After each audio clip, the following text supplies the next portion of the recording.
Team India के ODI vice captain Shreyas Iyer ICU में admit है।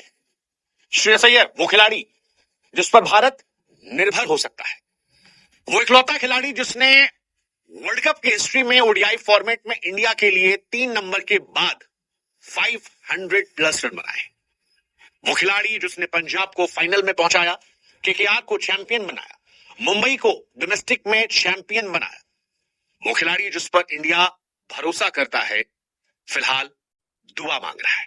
दुआ उस चोट के चलते जो ऑस्ट्रेलिया और इंडिया के तीसरे वनडे मैच में फील्डिंग करते हुए श्रेयस अय्यर को लगी थी और इस वजह से श्रेयस अय्यर को मैदान के बाहर ले जाया गया था।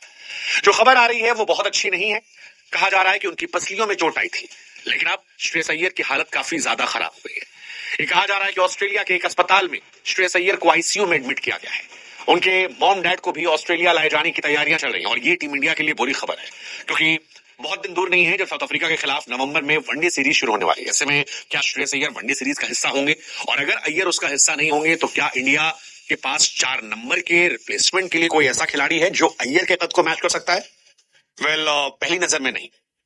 4 नंबर वनडे इंटरनेशनल में श्रेयस अय्यर का रिप्लेसमेंट नहीं है, लेकिन श्रेयस अय्यर की तकलीफ अब कहीं ज्यादा लग रही है।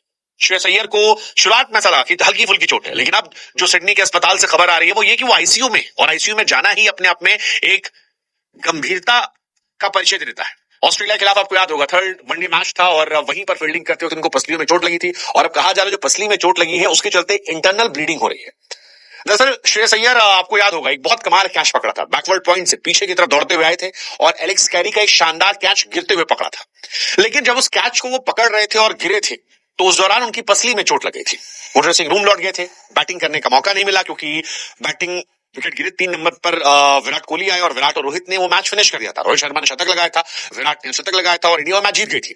तो हम सबका ध्यान इस बात पर नहीं गया कि श्रेयस अय्यर की तबीयत कैसी है, लेकिन अब धीरे धीरे छन छन कर जानकारियां आई और फिर पता लगा कि श्रेयस अय्यर आईसीयू में है, इंटरनल ब्लीडिंग हुई है और ये बहुत पेनफुल है। कहा जा रहा है कि 2 से 7 दिन तक उन्हें ऑब्जर्वेशन में रखा जाएगा क्योंकि इंटरनल ब्लीडिंग से इन्फेक्शन हो सकता है और इस इन्फेक्शन को रोकने के लिए ये बड़ा फैसला लिया गया है। तो 5 से 7 दिन बाद ही पता चलेगा कि वो कितने फिट हैं या उनकी हेल्थ क्या है, क्या वो आगे सीरीज में खेल पाएंगे। हालांकि सीरीज विरीज तो चलिए बात की बात है, क्या श्रेयस अय्यर को और चोट ना हो और नुकसान ना पहुंचे, ये ज्यादा जरूरी चीज है। टीम इंडिया की तरफ से बताया गया कि कोई चांस नहीं लिया गया, लेकिन जो चोट लगी थी वो जानलेवा हो सकती थी। कहा गया कि वो मजबूत है, ठीक हो जाएंगे, लेकिन इंटरनल ब्लीडिंग हुई है और इसलिए ज्यादा समय लग सकता है। कॉम्पिटिटिव क्रिकेट में उनकी वापसी कब होगी अब तक कोई नहीं बता रहा। बीसीसीआई की जो ऑफिशियल स्टेटमेंट आई उसमें भी कहा गया कि स्कैन से पता चला कि उनकी अंदर चोट लगी है, इलाज चल रहा है, हालत स्थिर है, उनकी मेडिकल टीम निगरानी कर रही है, उनके पेरेंट्स को भी बुलाया जा रहा है और श्रेयस अय्यर अभी कुछ दिन ऑस्ट्रेलिया में ही रहने वाले हैं। वहीं पर उनकी हालत को देखा जाएगा। उनके माता पिता का वीजा करवाया गया है ताकि वो जाकर उनसे मुलाकात कर सके। इंडिया ऑस्ट्रेलिया के मैच में 34वां ओवर था जिसमें 184 रन बन चुके थे और तभी हर्षित राणा की बॉल पर एलेक्स कैरी का वो शॉट था जिसकी काफी तारीफ हुई थी। One of the finest catch था क्योंकि पीछे की तरफ भागकर वो कैच पकड़ा गया था। हालांकि कैच पकड़ने के बाद उनका बैलेंस नहीं बना और 2-3 बार वो पलटी खा गया और उसी में पसली पर वो चोट थी जो अब जानलेवा बताई जा रही है, जिसके चलते ही उन्हें एडमिट कराया गया 25 अक्टूबर को, फिर आईसीयू में भर्ती कराया गया और अब 7 दिन तक कहा जा रहा है कि उन्हें इंटरनल ब्लीडिंग से इन्फेक्शन से रोकने की कोशिश की जाएगी। ऑस्ट्रेलिया के खिलाफ 2 मैचेस में अय्यर अच्छा खेले थे। सेकंड मैच में खासतौर पर जो हाफ सेंचुरी लगाई थी वो कमाल थी। अय्यर मेरे हिसाब से इंडिया के बहुत इंपॉर्टेंट प्लेयर हैं। खासतौर पर रोहित और विराट जब अपने करियर के एंड पर हैं तो मेरे लिए सबसे इंपॉर्टेंट प्लेयर वो हो जाते हैं और ये उनकी परफॉर्मेंस में दिखता है। आप इंग्लैंड ओडीआई सीरीज देखो, 181 रन 60 का एवरेज था, 123 का स्ट्राइक रेट था। चैंपियंस ट्रॉफी में 49 का ऑलमोस्ट एवरेज था, उनका हाईएस्ट रन गेटर थे। आईपीएल में भी 604 रन बनाए थे, 50 का एवरेज और 175 का स्ट्राइक रेट था। इवन ऑस्ट्रेलिया के सामने एडिलेड में 17 पर 2 गिरने के बाद 61 रन बनाए थे, वो भी कमाल की परफॉर्मेंस थी और बीते कुछ सालों में वो लगातार कमाल करते हैं। रणजी में 480 रन 69 के एवरेज से, सैयद मुश्ताक अली में 50 के एवरेज से रन, विजय हजारे में उनके 325 का एवरेज था। चैंपियंस ट्रॉफी कमाल थी, आईपीएल कमाल था, टी20 में भी वो कमाल कर रहे हैं।